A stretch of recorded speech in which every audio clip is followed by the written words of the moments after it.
Bonjour Hélène, la marée monte. Je suis là depuis 16h30 à Longgenèse, la plage, l'une des plages de Carnac. L'une des plages de Carnac. Ah là, regarde, la marée monte, l'escalier est là. Hein, mais il faut que je passe de l'autre côté de la plage. Il faut que je passe de l'autre côté, sinon je ne pourrais plus monter. Sinon il faudra que je me rabatte. Parce que la plage, elle est de l'autre côté.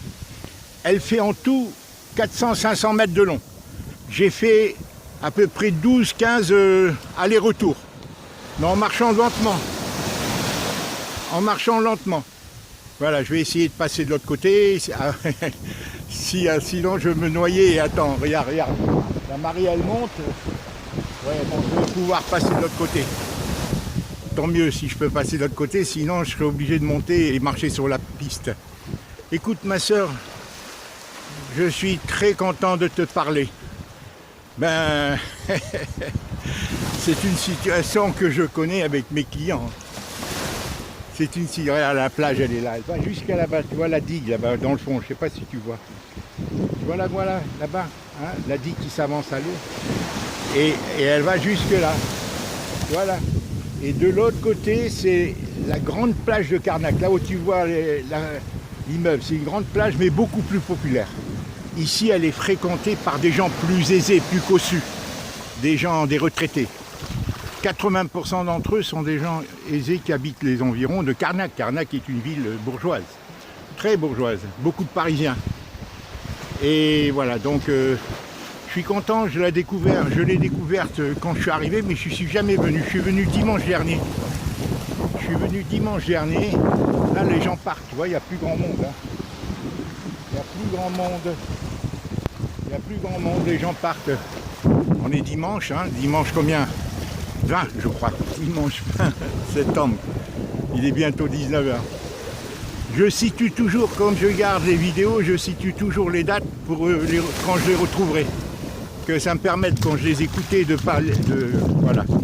Écoute ma grande soeur, si tu savais combien je t'aime déjà, je suis contente que tu te retapes, si tu savais. Mais ça, tu le sais depuis toujours. Entre nous deux, il y a eu une séparation fictive. Parce que dans nos cœurs, on était l'un pour l'autre. La distance, tu sais, les distances nous ont pas permis, sinon on se serait retrouvés avant. Hélène, on s'est retrouvés parce qu'on était dans le cœur l'un de l'autre. Moi je te connais et toi aussi tu me connais. On se connaît l'un l'autre, fondamentalement. Avant que j'oublie, Hélène, tu sais la cassette, la vidéo que je t'ai proposée hier sur AZK, tu sais là où ils démontent le stand, ils font le spectacle, CLA TV, la chaîne allemande là. Je t'ai proposé, ça dure à peu près une demi-heure l'émission. Elle est fantastique. Est-ce que tu l'as regardée dans sa totalité? Il y a des conférenciers qui interviennent, il y a des musiciens, il y a de la joie, il y a tous les publics, les jeunes, les vieux, des gens qui viennent de du monde entier. Alors je ne sais pas qui sont ces gens-là. J'ai découvert ce site, la CLA TV AZK, je l'ai découvert il y a 1 an, je crois. Et depuis, je regarde tous les thèmes qu'ils abordent. C'est des thèmes politiques, économiques, médicaux, sociétaux, philosophiques. Et faits par des gens de foi ou des spécialistes de toute discipline, si tu veux, des professeurs, des médecins, des ingénieurs selon. Par exemple, pour la 5G, c'est des ingénieurs. Et ce que je vais te dire, Hélène, c'est très important que tu la regardes. Tu as vu comment il montre le chapiteau, comment il montre la salle et comment il la démonte. Chacun est important, chacun remplit un rôle. Et ça, je pense que c'est la chose la plus importante qu'ils disent. Quand il dit au début, Ivo Savek, c'est lui le fondateur, il a une grande famille, je crois qu'il y a une dizaine d'enfants. Et il est exceptionnel cet homme-là. Il a une intelligence, je ne sais pas si c'est une secte ou pas, je n'en sais rien. Moi, tu sais, j'écoute ce qu'il dit, j'adhère ou j'adhère pas. Après, bon, je ferai crédit que quand je le connaîtrai, si je suis appelé à le connaître, à vérifier. C'est comme les témoins de Jéhovah, si tu veux. Hein. Parce que les témoins de Jéhovah, les adeptes, sont parfaits, mais la direction en haut, là, les forces occultes qui les dirigent, c'est carrément du côté opposé. Hein. Voilà. Mais souvent, j'ai eu affaire à des témoins de Jéhovah qui venaient me voir et qui voulait que j'adhère et qui tapait parce qu'il te repère, hein, il te fiche, enfin bref. Mais lui, vraiment, il est pratique en plus. Et donc, ce qu'il dit, c'est formidable. Quand tu vois qu'en une demi-heure, il démonte un stand où chaque être dans ce monde où on est anonyme, où on sert à rien, tu vois, on nous démunit de toutes nos valeurs, toutes les vertus, tout lien. Et quand il dit au début, ici, personne n'est remplaçable, ça veut dire que tout le monde a son utilité. Parce qu'habituellement on dit nul n'est remplaçable. Et lui il dit tout à fait le contraire. Et c'est ça qui est merveilleux. Donc, tu vois, c'est que tout le monde se sent utile. Alors voilà, j'ai le bruit de l'eau un peu là, des vagues qui s'écrasent. Donc ce que je voulais te dire, tu l'as bien regardé et regarde là encore une fois. J'en ai une autre à t'envoyer mais qui est beaucoup plus réaliste, pessimiste, mais quelque chose de puissant. Sur l'état du monde, il fait une prospective sur l'avenir de l'humanité dessus. Et écoute-la, je vais te l'envoyer, je l'ai découvert ce matin. Elle est formidable, mais c'est plus... Ça peut être inquiétant, ça peut être pessimiste. Mais Hélène, c'est réaliste, disons. Hein. C'est réaliste, c'est d'un pessimisme réaliste, c'est-à-dire que tu dois voir ce pouvoir occulte, comment ces gens qui dirigent cette poignée, il décrit très bien, parce que c'est un homme depuis 40-50 ans. Il fait ses investigations, il s'est investi. Hein, c'est un homme courageux, maintenant je le connais. Ils ont une grande audience au niveau mondial et au niveau européen particulièrement. Et voilà, il est pour le respect des identités, tout en étant universaliste, c'est-à-dire le respect de tous les peuples. Et il fait une critique, il parle de l'islam et du christianisme d'une manière vraiment érudite que moi ça fait 40 ans, ça fait plus de 40 ans que je pense à ça. Quand il dit que ces deux religions ont été infiltrées et qu'elles, si tu veux, qu'elles ont été récupérées, il y a des gens qui ont fait de l'entrise pour les galvauder, pour tourner en dérision ces deux religions, en les opposant, ces deux religions, ces deux universalismes. En fait, tout ce qu'il dit est formidable. Moi, je ne l'ai pas en tête, je n'ai pas de mémoire. Mais il faudrait que je reprenne chaque thème et que je le commente. Tu vois, il faudrait que je reprenne chaque thème et que je le commente. Mais c'est génial, celle que je vais t'envoyer, écoute-la jusqu'au bout, Hélène. C'est exactement les mêmes conclusions, les mêmes analyses auxquelles j'aboutis, moi, depuis 40 ans, 50 ans que je m'investis en politique. Hein? Je vais te l'envoyer ce soir. Écoute ma grande sœur, écoute-la même, et ne t'inquiète de rien, garde l'espérance quand il parle de la lumière. La seule chose, quand il dit, il ne faut surtout pas se révolter par la violence et tout, parce qu'il ne demande que ça. Le système, le pouvoir occulte, le pouvoir profond, la poignée de gens qui gèrent le coronavirus et qui gèrent toutes ces antagonistes de cette déchéance humaine, ils demandent que ça pour nous massacrer. À côté de ça, ils disent qu'ils ont programmé de nous mettre la puce. Et lui fait référence à la lumière qui va venir et nous sauver tous. Il y a un autre homme que je voudrais te parler, Hélène, que je suis depuis une dizaine d'années. C'est un musulman chiite et vraiment d'une très grande profondeur. Il a 80 ans, le système vient de l'arrêter, ils l'ont menacé de le mettre en prison. Il travaille pour le centre Zara. Moi, je m'en fous, tu sais, je ne suis pas sectaire. Tous les gens qui parlent avec leur cœur, Hélène, tous les gens qui sont altruistes, qui sont courageux, j'adhère. Dès le moment où ils parlent avec leur cœur, ils sont sincères. Je ne suis pas dogmatique. J'appartiens à aucune religion, je suis un homme libre. Et je suis contre les gens qui créent des contentieux, qui créent des intrigues entre les peuples et tout, et qui détruisent, tu vois. Et je vais te l'envoyer, il s'appelle comment il s'appelle? Ghousmi, son prénom c'est Aya Ghousmi. Il est d'origine algérienne et il est musulman chiite. Il a fait le centre Zara qui a été persécuté, fermé. Et c'est un homme d'une puissance énorme. Et qui est contre comme moi, contre les guerres de religion planifiées, les oppositions. Tu sais que bon, c'est ça que le travail du diable, c'est de diviser. Il est pour le respect de toutes les croyances, le respect de la France, le respect des valeurs et tout, et au niveau universel. Et lui-même fait une même analyse qu'AZK. Il rejoint AZK, la CLA TV. Enfin, je te l'enverrai aussi, Hélène. N'aie pas peur, ça peut être rude pour toi d'écouter. Mais tu gardes toujours, tu es une femme de foi, Hélène. Hein, tu es une femme de foi, garde toujours l'espérance. Écoute, je t'ai envoyé. Et moi, je me suis abonné à eux, enfin abonné, façon de parler. C'est gratuit. Mais on me propose. Et lui, il a été censuré aussi. Comme AZK, comme un ZK, comme la TV. Parce que tous ceux qui disent la vérité, qui dérangent, c'est que la pensée unique, les médias mainstream, c'est eux qui manipulent. On n'est qu'au début de si tu veux, cette mésaventure du coronavirus, du Covid. Voilà, on n'est qu'au début, ça c'est la fin des temps, etc. Maintenant, il faut garder l'espérance, et quand on est des gens de foi profonde, on n'a peur de rien. On attend, et voilà. Et moi, pour moi, je crois en Dieu, mais je ne veux pas l'enfermer dans des dogmes. Voilà. Pour moi, je suis convaincu que Dieu veut sauver toute l'humanité, qui qu'on soit, chacun son chemin, et que les gens qui tuent sont dans l'erreur, sont des gens manipulés, ou des imbéciles, des gens manipulés ou des idiots. Hein. Les gens qui tuent au nom de la foi, non. Voilà. Regarde comme les vagues frappent sur la digue. Là, il y avait, tu vois, ça monte, hein, quand je suis arrivé. Tu as vu comment les vagues frappent sur la digue là? C'est formidable, hein, c'est une puissance, regarde ça. Hein. Là, il n'y a plus personne, là, tu vois, c'est... Hein. Là-bas, tu vois les immeubles tout blancs, là-bas, c'est là-bas la grande plage où je vais habituellement. Je ne sais pas si tu vois. Là-bas, tout blanc, là. Et là, bon, il y en a 2 ou 3 autres plages. Hélène, alors que je t'ai parlé de la TV, tu regarderas, je vais t'envoyer ce soir. Hein. D'accord, c'est un peu réaliste, hein, mais c'est profond. Hélène, c'est un homme de grande réflexion. Moi, j'ai écouté énormément ce site-là, la TV, AZK, sur différents thèmes. Je t'en ai envoyé pas mal. Alors celle d'hier, regarde-la, parce que ce que je voulais te dire à celle d'hier, c'est que moi j'avais la même vision que lui. Je disais à Charles, l'union fait la force. Si on est 2, Charles, on n'aura pas besoin des banques et tout, on travaille, il y aura de la joie, on ne sera pas dans le problème de la solitude, de l'individualisme. J'avais analysé comme Ivo Savek, la même chose.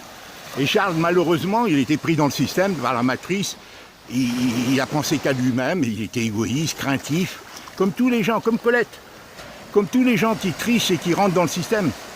Tu vois, parce qu'ils sont inquiets, parce qu'ils n'ont pas abordé, ils n'ont pas l'intelligence de réfléchir, ils sont égoïstes. Tu vois, et tout le monde pris dans son égoïsme, on est tous à un niveau ou à un autre, on peut être égoïste. C'est pour ça qu'il ne faut pas juger les gens, même s'ils font des erreurs, il ne faut pas les condamner. Il ne faut pas les condamner, même si on n'approuve pas ce qu'ils font. Tu vois Hélène, ça je crois qu'on partage cette même idée. Voilà. Alors ce matin, j'ai reçu à 10h du matin un message de Félicien. Un courriel, je vais te le dire, je t'enverrai le courriel, je le recopierai, je t'enverrai dans un texto. Et une dizaine de photos de Xiaomi. C'est la première fois depuis la première fois depuis une quinzaine de jours qui me correspond. Et il me propose de le voir, très gentil, très gentil. Et je lui ai fait un message audio sur WhatsApp, hein, toujours. Regarde là comment ça se retire, regarde, je ne veux pas me faire noyer là. regarde les vagues qui arrivent, elles montent sur la digue. Faut que je recule parce que regarde. Elle va pas m'emporter là, regarde. Oh là. Hey, je vais vite me barrer d'ici parce qu'elle va m'emporter moi. Hey, t'as vu, il y a l'escalier là, il faut que je vois l'escalier. C'est beau, hein, c'est impressionnant. Hein. Alors, je te disais à propos de Félicien, c'est génial. Toi, tu m'as envoyé ton message de paix en priant pour que Félicien et Xiaomi et moi on se retrouvent. Et lui, il s'avère qu'à 10h, il reçoit son message. Mais je vous ai lu tous les deux en même temps. Parce que moi, écoute, il y a une spécificité. Avant, tes messages sur Gmail sonnaient. J'entendais une sonnerie. Et je les regardais instantanément, tes messages. Alors que là, Hélène, depuis 6 mois, je ne sais pas combien de temps, ça ne sonne plus. Alors je ne sais pas si c'est moi qui fais une mauvaise opération, une mauvaise truc, et qui fait que ça ne sonne plus, ou c'est toi qui a enlevé un truc. Parce que moi avant, bon c'est un avantage de ne pas sonner, c'est que quand ça sonne pas, eh ben moi ça me permet de dormir un peu plus. Parce qu'avant dès que j'entendais sonner, je savais que c'était toi. Toi sur Gmail. Il y a une on appelle ça une notification sonore. Et là ça ne sonne plus. Donc quand je me suis réveillé vers 11h, 11h30, voilà. Par contre, le message de Félicien sur WhatsApp sonne. Donc j'ai entendu la sonnerie de Félicien, mais comme je dormais, j'ai dormi à 5h du matin, tu sais, je t'ai envoyé 2 vidéos cette nuit. Les montages que j'avais fait. Et j'ai dormi qu'à 5h du matin, si tu veux. Donc j'étais fatigué, tu vois, je me détendais. Voilà, je me suis détendu au maximum. Et donc je l'ai pris connaissance de ton message de paix, hein, de prière pour que Félicien Kiomi. Voilà, tu dis beaucoup de vérité, Hélène, mais je t'apporterai des précisions. Je ne veux pas en parler, c'est pas le but, là. Mais tu dis beaucoup de vérité. Mais il y a eu des choses quand même, moi je veux pour la paix pour nous tous. Sur Félicien, je sais, Hélène, il a beaucoup souffert, Félicien, énormément. Depuis l'âge de 12-13 ans. Il veut la paix, il a le droit au bonheur. Kiomi, je pense que de son côté, c'est un malentendu. Elle a mal compris et elle veut se protéger des discordes familiales, elle veut se rompre avec personne. Mais c'est un malentendu, parce que si elle parlait avec moi, il ne faut pas aussi que Kiomi et Félicien me sacrifient, si tu veux. Parce que si les autres ne veulent pas me rencontrer, supposons que son père, à Kiomi, ne voulait pas me rencontrer, il fallait apaiser les choses. Parce que pour moi, c'est un choc. Si tu veux, moi qui suis plein de bonnes intentions, d'esprit de paix, je dis, mais pourquoi il ne voudrait pas me rencontrer? Moi, je ne le saoule pas. Il y a eu un mouvement dur parce que je devais le voir en juillet 2018. Ça n'a pas été fait alors qu'il a rencontré les autres. Ensuite, j'étais mal dans ma peau de ce fait. Quand je l'ai vu au mois de mars, en plus, j'étais contrarié par des attitudes de mes enfants. Et moi, je me sens handicapé par humilié par Colette, d'avoir agi, d'avoir tourné tout le monde contre moi. Tu te rends compte, pendant des années, personne ne me parle, personne ne me téléphone, personne, rien. Mais c'est... Écoute, j'ai donné ma vie, Hélène. J'ai donné ma vie pour mes enfants. Parce que moi, j'ai beaucoup de recul, j'ai beaucoup de réflexion. C'est pas comme Colette. Les contradictions sont de son côté. Et je tiens, pour l'intérêt de tout le monde, qu'il y ait une mise au point. Comme elle a le droit de me quitter, moi, je ne l'ai jamais forcée. C'est elle qui a voulu être avec moi. C'est elle qui m'a mis cette alliance. C'est elle qui m'a écrit une lettre que, en 82, avant qu'on ait un enfant. Je l'avais quittée en 80, il n'y avait pas d'enfant, elle n'était pas enceinte. J'ai requitté 8 mois après, en 82, pour les mêmes raisons, je te dirais, parce qu'elle se défaussait sur moi. J'ai toutes les preuves, Hélène, j'ai toutes les lettres que je lui écrivais de Nouméa. Bon, elle a été piégée par Fabien, elle manque de courage. Elle a été piégée par le milieu bourgeois auquel elle appartient. Elle a été piégée parce que depuis que je l'ai réinscrite, je lui ai permis de retrouver... Elle n'était pas catho, Hélène. Elle n'allait pas à l'église quand j'ai connu, elle était à milieu de ces choses-là. Bon, moi j'ai hésité à mettre mes enfants dans le scouting. 1 an durant, Hélène, j'ai pas voulu parce que j'avais peur justement qu'ils soient sectaires. Et là, bon, l'esprit du mal peut pénétrer tout le monde. La famille de Fabien ne voulait pas de ce mariage. Fabien, lui, il a transgressé, il a passé outre le désir de ses parents. Et eux, ils voulaient gagner du temps pour les séparer, si tu veux, bon. Et ils ont fait, moi j'ai des preuves de tout ça, c'est pas des élucubrations mentales, Hélène. J'ai des preuves de tout ça, tout ce que je dis c'est étayé par des faits.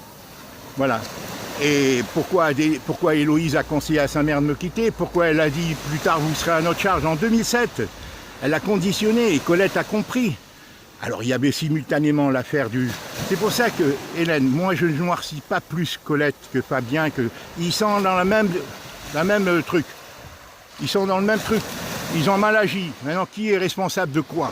Est-ce que c'est Fabien qui, lui, étant dans les finances, a manipulé Colette? Ou est-ce que c'est elle? Je n'en sais rien. Je ne peux rien dire pour l'instant.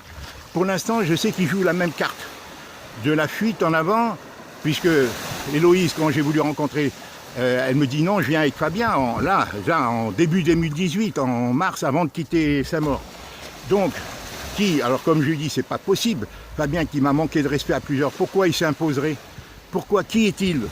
Alors il a une grande... Alors tu te rends compte, j'ai pas vu les enfants d'Héloïse, à part le mariage. Ça y est, j'ai plus de lien avec eux depuis 8 ans, depuis 8-9 ans, parce que je les voyais pas avant, puisque quand je me proposais d'y aller, Colette jamais me proposait d'aller les voir. Donc c'est lui qui a tout manipulé. Quand il m'a dit, si ça dépendait de moi, sans raison, cette violence qu'il m'a fait, j'aurais rompu avec votre famille. Tu penses bien que lui, qui avait en petit soin Colette, que quand j'allais lui rapporter, que Colette comprenait qu'elle n'avait pas le choix autre que de me quitter, c'est tout. Elle n'avait pas d'autre choix. Elle l'a compris. Voilà, mais il n'a pas dit que ça. Et elle s'est confiée à Héloïse. Héloïse elle-même, qui ne se savait pas expliquer, acceptée par les belles familles, parce qu'elle me l'a dit, qui ne voulait pas, voilà, il a accepté. Tout ça, Hélène, c'est un ensemble. C'est l'esprit du mal qui rentre, parce qu'on est dans un monde hein, où seul l'argent, l'individualisme et tout. Bon, et les gens qui pensent plus longtemps, eh ben, ils sont sacrifiés. On appelle ça des boucs émissaires. Des gens qui sont plus généreux, plus altruistes, plus... Hein, voilà, eh bien, ils sont sacrifiés. Voilà, on va être coupé, Hélène, certainement. Non, en principe, mais là, des fois, il s'arrête tout seul. J'ai changé ma carte mémoire hier soir. Tu sais, je t'avais envoyé un message dimanche dernier, le 13, j'avais fait une vidéo de 33 minutes. Je t'en ai envoyé que la première partie. Mais la deuxième partie est intéressante. Tu sais, dimanche dernier, dimanche 13, hein, je t'ai envoyé il y a 2-3 jours seulement. 3-4 jours, même si je l'avais enregistré. Je vais tâcher de t'envoyer la seconde partie d'ici demain, parce qu'elle est intéressante aussi, où je te parle des problèmes. Pour que tu saisisses bien, Hélène, la situation dans laquelle je me trouve. Voilà, ceci dit, voilà, et bon, j'ai tant de choses à te dire, ça se mélange. Je vais essayer de ne pas atteindre les 33 minutes, parce que... 20 minutes, 20 minutes, hein, le soleil disparaît. Voilà, le soleil disparaît là-bas derrière, là. Hein? Alors, tu vois, Hélène, je connais le dossier par cœur. Bibo, c'est la même chose. Adélie s'est confiée à lui. Adélie savait bien que ça posait problème. Son mariage allait poser problème. Colette a commis toutes les erreurs que je t'ai dit. Elle a envoyé sa fille sans la mettre en garde avant. C'est le rôle d'une mère de formater sa fille.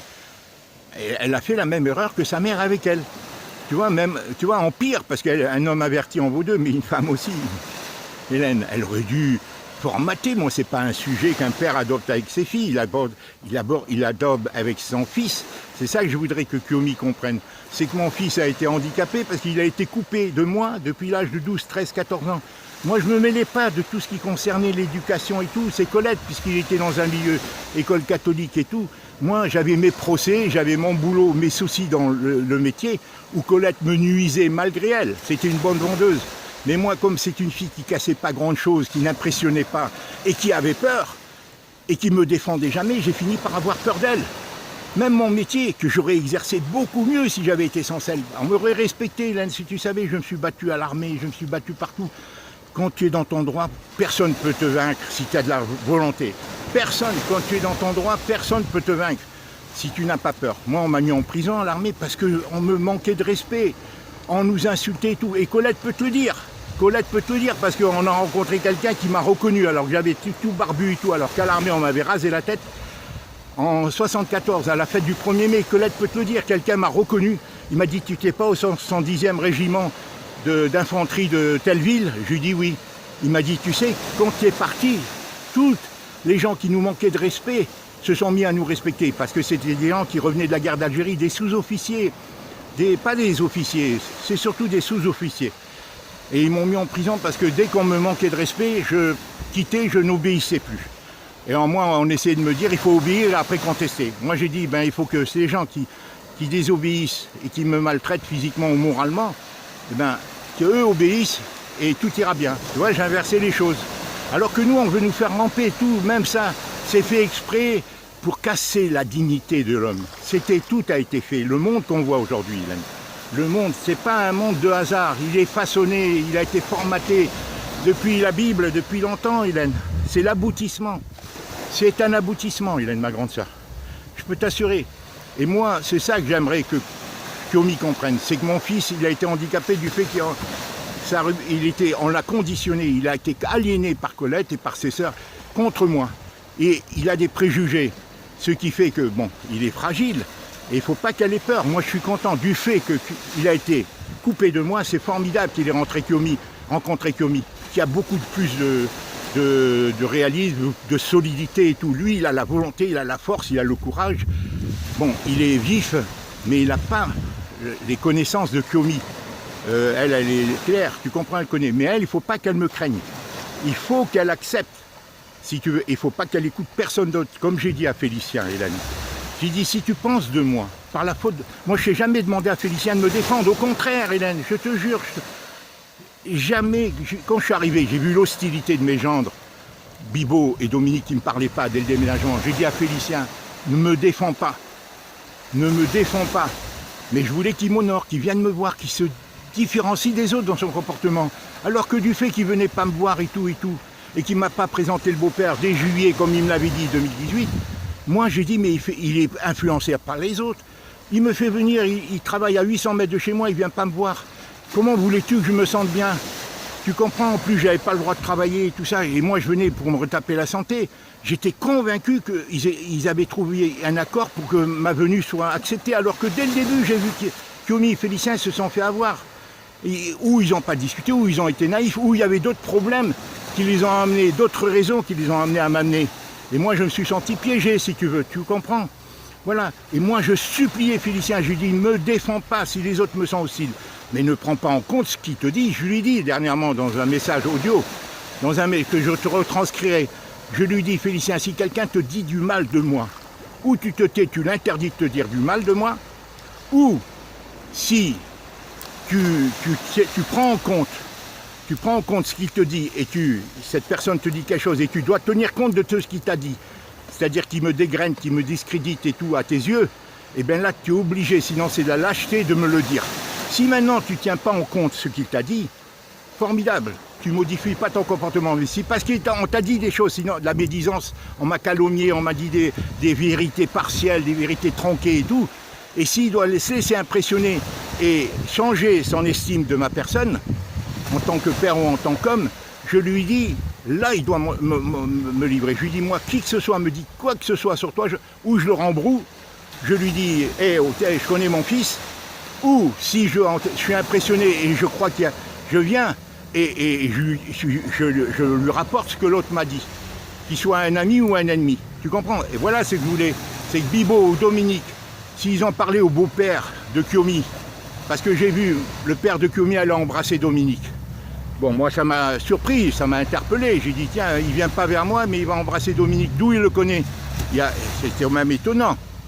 Le mari de Clarisse, il a été l'embrasser en sortant de la messe. Donc ça m'avait indisposé, en plus, un peu indisposé. Bon, mais maintenant qu'il ne réponde pas à mes vœux et tout ça, tu vois, c'est pour ça que j'ai dit, si cet homme-là a pris en considération quelque chose qu'on lui a rapporté, sans le confier à sa fille, sans le confier à Félicien, c'est pas très courageux de sa part. Parce que moi, quoi qu'on me dise sur le père de Kiomi, j'aurais pas tenu compte, ou j'en aurais parlé à Félicien. Ou, voilà, à Félicien qui serait fait la courroie de peut-être d'en parler à Kiomi, bien entendu. Parce que sinon, ça altère ma relation, comme ma relation a été altérée délibérément par la belle-mère de Clarisse et par la belle-mère et le beau-père d'Héloïse. Tu comprends? Et nous, c'est facile hein, de saboter tout. Et moi, je me retrouve seul ici, je viens plein d'espérance, j'ai donné ma vie, j'ai 40 ans, Hélène. Tu comprends? C'est pour ça que je dis tout est vaste. Il y a une chose que Félicien ne comprend pas, c'est qu'il peut être intelligent, vif, mais il n'a pas mon expérience, il n'a pas ma profondeur, il n'a pas... Qui peut le conseiller mieux que son père, avec qui il n'a eu aucun air? Et Kiomi doit le comprendre. Moi, je peux que le formater pour être encore plus fort, parce que je l'aime. Tu comprends, j'ai tout donné, j'ai rien à moi, je ne suis pas un égoïste, je suis un type qui m'ouvre, qui donne tout, voilà. C'est moi qui les ai sauvés. Colette a donné beaucoup d'énergie, et comme je te disais dernièrement, est-ce que c'est de l'amour? Ça, c'est dans sa tête et de son cœur. Colette est bourrée de contradictions. On en a tous, mais elle, il faut qu'elle parle. Et mes enfants, c'est ça qu'il faut qu'ils obtiennent d'elle. Ce qui est inadmissible, c'est qu'ils puissent se servir de cette situation pour m'empêcher de rencontrer mes enfants, comme c'est le cas, parce que ça fait plaisir aux belles familles, où nos enfants sont entiers. Et elle, ça l'arrange, parce qu'elle se dit, là, elle a l'exclusivité, ils vont la bichonner tous, et en prendre soin. Ils lui disent, tant que tu n'es pas avec ton mari, elle a avantage à ne pas me... Alors que moi, je ne cherche pas à me remettre avec elle. Je dis, il faut qu'on puisse s'entendre pour que je puisse venir aider mes filles, si elles le veulent. Et elles-mêmes, maintenant, qui ont fait des erreurs, qui m'ont méprisé, hein, pendant tant d'années, hein, depuis que Colette est partie, au point que j'ai eu tous les problèmes de santé, les problèmes de... Il faut voir tout ce que j'ai eu. Alors moi, j'ai jamais eu une mauvaise relation hypocrite avec mes enfants. Et je ne veux pas que ça change. C'est le prix à payer. Ni avec Félicien, ni avec Clarisse, ni avec Héloïse, ni avec Adélie. J'aimerais que leur fratrie se maintienne, que personne ne les divise, parce que voilà, je suis faible matériellement. Mais je fais un métier, Hélène, c'est mafieux. Félicien n'en connaît rien. Colette savait, mais elle était solidaire de moi en apparence, et finalement elle tourne Kazakh, elle se met des côtés de Fabien, du côté des gens qui privilégient le pognon, comme Fabien, Bibo. Tu comprends? Voilà, là, l'eau elle monte là, tu vois, regarde. Encore quelques vagues, regarde là. Voilà. Voilà ma grande sœur, ce que je voulais te dire, voilà. Tu fais de très bonnes analyses dans certaines choses, mais Félicien doit comprendre. Là, il a fait une erreur. Il m'a dit, voilà, comme il me dit, à un moment donné, il me dit, mais tu as de l'argent, tu as 500 euros, tu dis que tu as 500 euros hein, pour t'en sortir, mais non, tu as tout ce que Hélène donne généreusement et tout. Mais je ne parle pas de ça quand je dis que j'ai que 500, c'est que c'est par rapport à moi-même. J'aimerais pas t'occasionner des soucis, il aurait dû le comprendre. Si tu veux. Il a tendance à me remettre facilement en place, à m'affronter comme un adolescent, comme s'il n'a pas eu sa crise adolescente. Tu sais, en général, vers 20 ans, le jeune s'oppose à son père. Voilà, ils prennent l'autorité et tout. Voilà, souvent, c'est la réputation que les jeunes, ils mènent leur vie, c'est des étalons, hein, et ils ont envie de... Mais Félicien, il fait cette crise, je crois, avec moi. Et Kiyomi, il contribue. Kiyomi, il contribue. En lui interdisant de me voir, alors qu'il faut qu'on s'affronte. Si on est d'accord, pas, mais dans le respect. Dans le respect, moi, qu'est-ce que je veux? Que mon fils soit heureux. Je sais qu'il a souffert, comme tous mes enfants, de cette situation, des procès que j'ai eus, de tout ce que j'ai eu, des difficultés à exercer ce métier, parce que je protégeais mes enfants. Hélène, je ne pouvais pas, moi, travailler. Je ne pouvais pas, sinon je grillais Colette. Je grillais Colette si je me battais plus. Une fois, je me suis battu, hein, Colette était là. On m'a interdit de marcher pendant 1 an, je ne voulais pas qu'elle se fasse remarquer. Elle avait un talent, comme moi j'en avais d'autres. C'est moi qui ai pris le dossier, c'est moi qui lisais, elle n'ouvrait jamais un livre. Ben, on partageait, Hélène, on partageait, chacun son talent. C'est ça l'union, c'est ça la couple. Chacun a ses attributs, tu comprends? Alors qu'elle, d'un seul coup, parce que Fabien me regardait mal, parce que je ne plaisais pas aux bourgeois, d'un seul coup elle tourne kazakh, elle montre son aspect bourgeois, alors qu'avec moi elle montrait un autre domaine. Elle montrait autre chose. Et alors elle a voulu travailler avec moi. Comme je vais te dire une autre chose très importante, l'argent, Hélène, l'argent, écoute bien, l'argent, je ne sais pas si je t'ai déjà dit, de l'héritage, l'argent de l'héritage, elle n'avait pas le droit de le partager. Il était pour le boulot. Elle m'a handicapé, elle n'avait pas le droit de partager. Elle pouvait me quitter dans l'intimité, mais cet argent devait servir à notre famille, à notre travail. Hein? Puisque Bibo avait dit, et Fabien avait dit plus tard, il faudra que tu t'occupes d'eux, hein, en 2012, à Bibo, parce qu'il était chez nous. On devait le consacrer. C'est pour ça que moi j'ai dit à Colette, quand elle m'a mis la bac, viens en travail par rapport aux violences verbales, morales qu'on m'a infligées, en me rabaissant parce qu'on n'avait pas de grande retraite, on n'avait pas de grands moyens.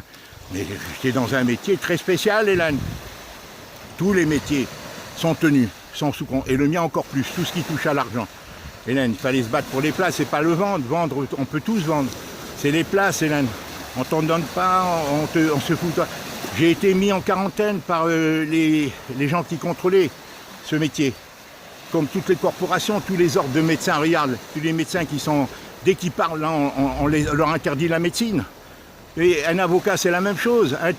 Il y a l'ordre des médecins, l'ordre des avocats, l'ordre des magistrats, et ceux-là, ils mettent tout le monde. Mais ces gens-là sont des courroies de transmission du pouvoir profond. Hein, des quelques parasites. C'est pour ça que je te dis, écoute la TV. Ce que je vais t'envoyer ce soir, je vais te l'envoyer, écoute-le plusieurs fois. Et réécoute ce que je t'ai envoyé hier. Hein, où il démonte un chapiteau.